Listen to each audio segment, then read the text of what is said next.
Café Central. Aqui, o café é servido com sabor e informação. Café Central. Neste Café Central é com muito gosto que nós recebemos a Senhora Presidente da Comissão Nacional de Eleições de Cabo Verde, a Doutora Maria do Rosário Gonçalves, que já cá está connosco depois de ter passado por um trânsito cada vez mais complicado aqui na cidade da Praia. E vamos falar do Código Eleitoral que está a comemorar 26 anos de vigência. E a doutora dizia há dias que esse código precisa responder às necessidades em termos de modernização no processo eleitoral para reforçar a credibilidade e a confiança no processo eleitoral. Quer explicitar, bom dia já agora, quer explicitar as suas ideias, o que é preciso, digamos, para que o código continue de facto a garantir a modernização do nosso processo eleitoral em Cabo Verde? Bom dia, Carlos. É um prazer estar aqui no Café Central. Quero também convidar a todos os ouvintes da RCV.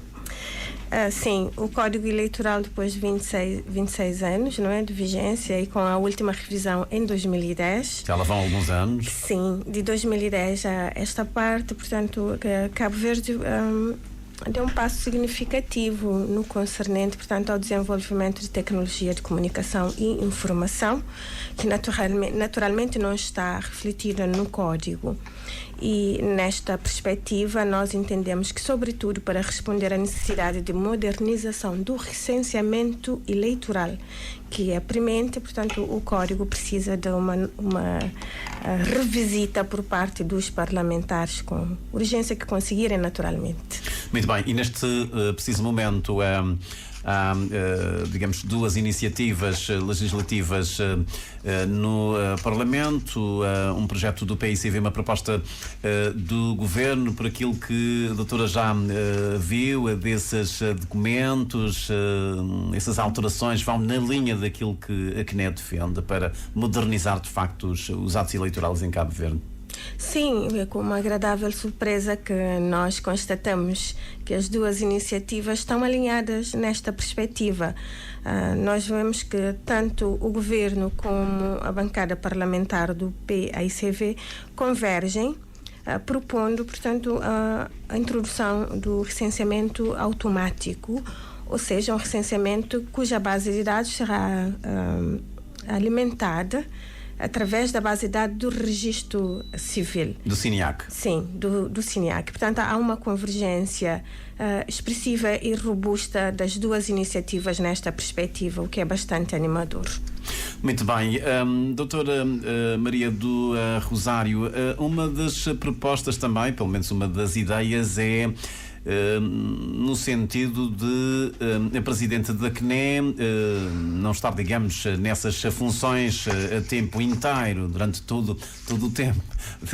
Diria que o que se pretende é que a Presidente da CNE fique praticamente em tempo parcial com a aproximação das eleições. Isso não irá fragilizar a CNE? Termos uma Presidente que no fundo só aparece agora por altura das eleições, isso... Sim, de facto esta medida é defendida na proposta de lei do Governo e que nós constatamos e tomamos conhecimento com alguma preocupação e estranheza, porque na verdade o Governo defende no seu programa medidas que reforcem a administração eleitoral.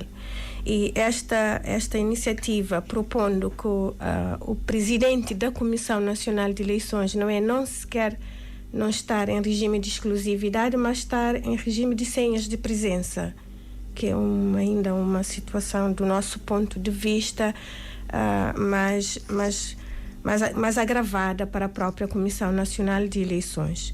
É importante frisar que esta medida de colocar tanto o presidente da Comissão Nacional de Eleições e o membro secretário em regime de exclusividade de funções e em tempo inteiro na Comissão Nacional de Eleições foi conseguida na revisão de 2007 e foi vista como uma medida de reforço, portanto, da instituição, que, digamos assim, é o órgão máximo da administração eleitoral, aliás, classificada também nesta revisão de 2007 como sendo o órgão superior da administração eleitoral.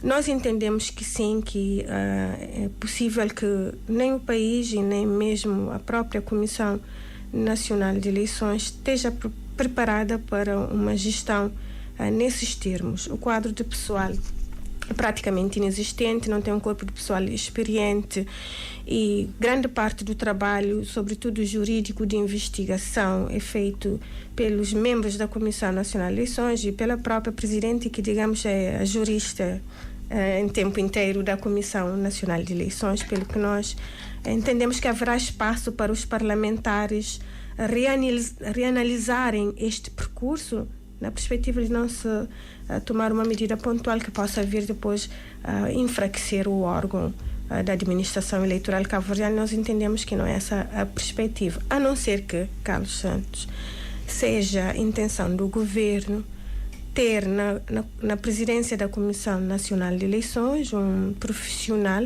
que seja já, portanto, um profissional que esteja na reforma, que tenha toda a disponibilidade de tempo.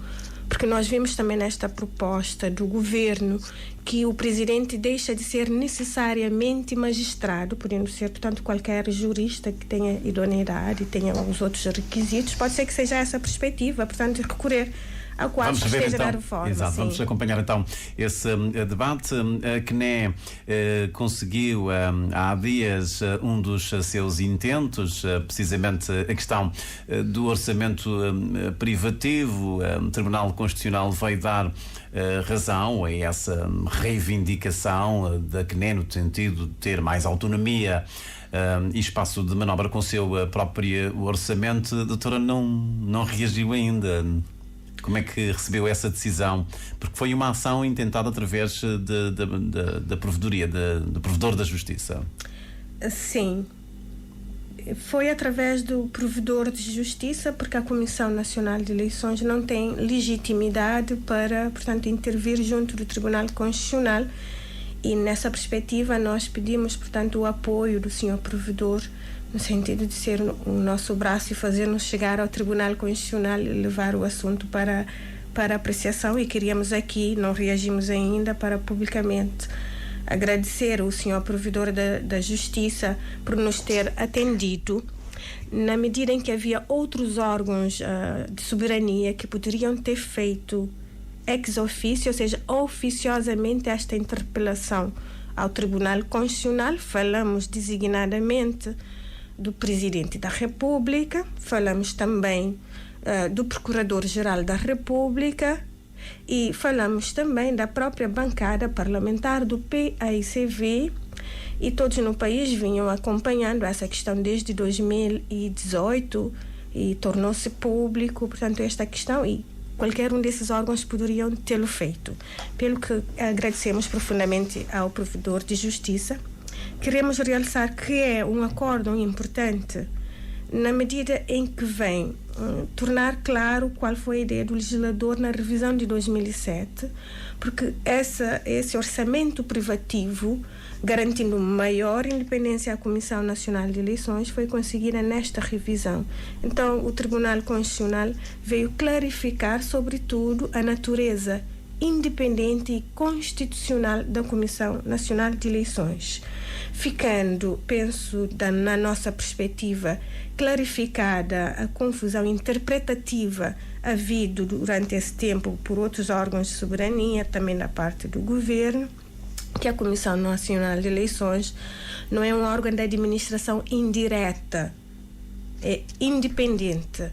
Nós, na arquitetura constitucional do Estado, temos administração diretas, que são os departamentos governamentais, seus serviços, administração indireta, designadamente os institutos e outros criados pelo governo, e temos a administração, independente, portanto, que é um contraforça ao próprio Poder Executivo, portanto, que é uma força, é uma administração Portanto, também não é paralela. uma instituição externa, digamos assim, ao Parlamento. O Código Eleitoral diz, portanto, que no seu artigo 10 funciona... Porque há aí umas normas que parecem que são contraditórias, não é? Sim, eu penso que esta confusão veio em 2007, quando se alterou essa norma, portanto, do artigo 28, não se teve em conta, naturalmente, o artigo 10º do Código Eleitoral, que diz que a Comissão Nacional, o artigo 11, que diz que a Comissão Nacional de Eleições é um órgão independente e permanente que funciona junto da Assembleia Nacional. E é esta norma, esse funciona junto, que deveria ser removido, porque quando nós vamos mais à frente do Código Eleitoral, encontramos também uma norma que diz que a Comissão Nacional de Eleições, portanto, tem o direito a ter o seu regimento próprio, ou seja, foi o seu funcionamento automatizado fora da Assembleia Nacional. E a recomendação do Tribunal Constitucional é que se tenha em conta, portanto, esta norma, essa última parte do artigo 11 do Código Eleitoral, e remover funciona junto da Assembleia Nacional. Portanto, esse acórdão chegou um bocadinho tarde, portanto, já com a aprovação do Orçamento de Estado para 2025. Agora, as expectativas é que o Parlamento se possa organizar para apreciar um orçamento privativo elaborado pela própria CNE. É isso, não é? Pelo menos para 2026, ou não?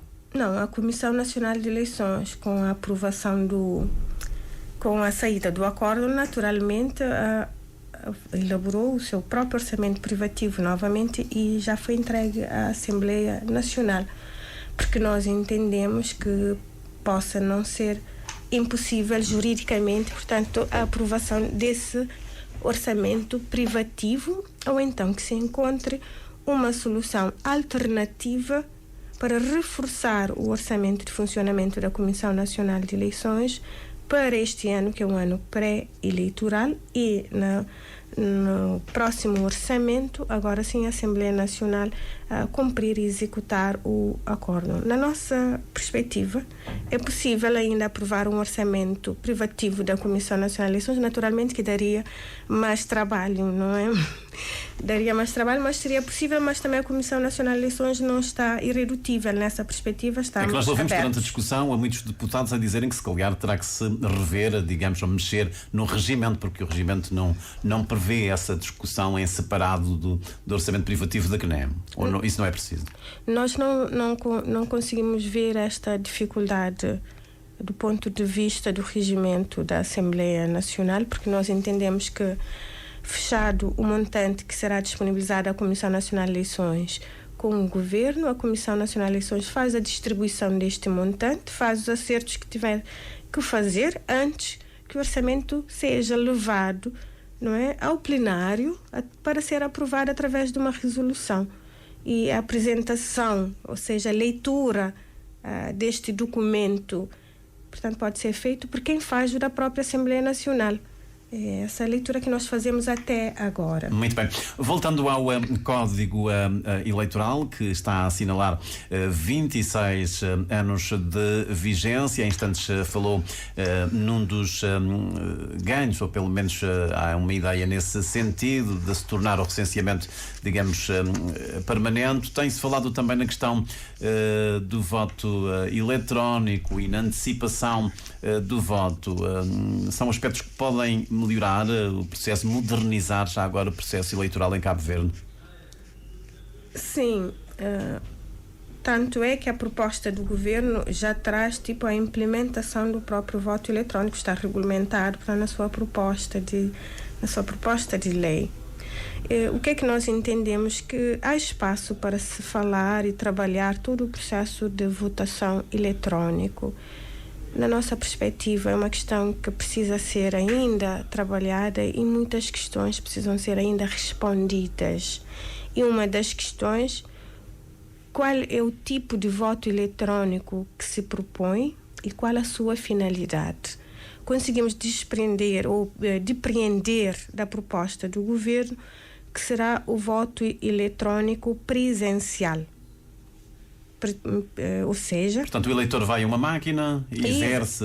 Exatamente. Então, a pergunta que seria interessante responder, qual seria a finalidade deste voto eletrônico? A celeridade na contagem, a coleta, facilidade na coleta de dados dos eleitores, porque o voto eletrônico presencial, ou seja, a urna eletrônica, continuará a exigir a deslocação do eleitor até a Assembleia de Voto, que é o que constitui o problema maior neste momento a nível da participação.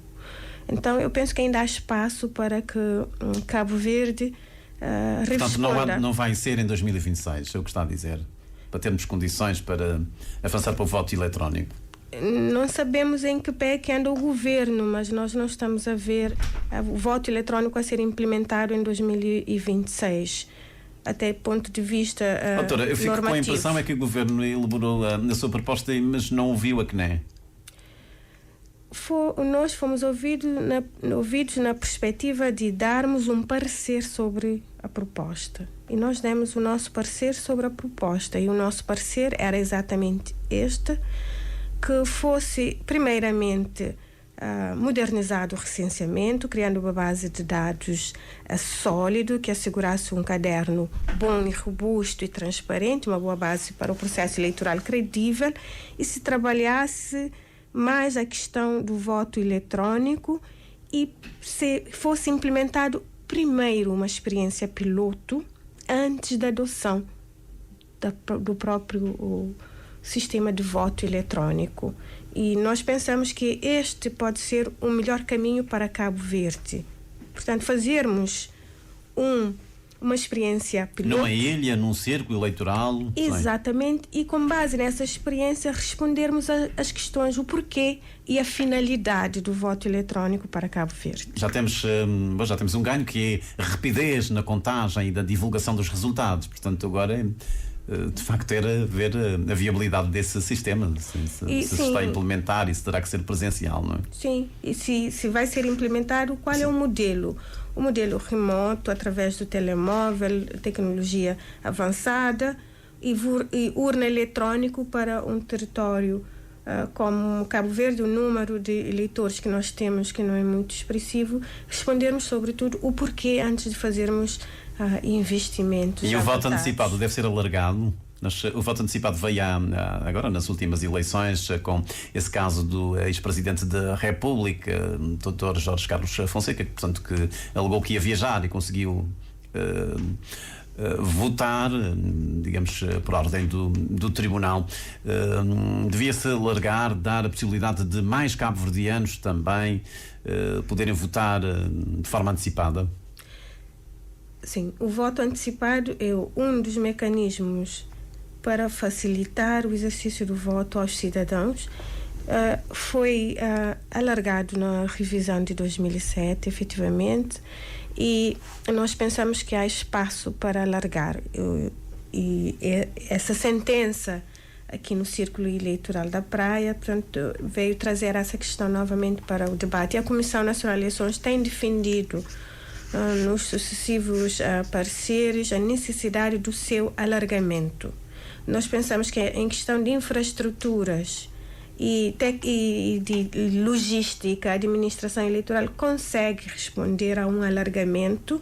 E quando nós estamos a dizer alargamento, não é perspectiva só das categorias ou casos pontuais. Nós o que defendemos que qualquer eleitor que por uma razão fundamentada sabe que previsivelmente estará fora do seu círculo eleitoral no dia das eleições, tenha esta possibilidade.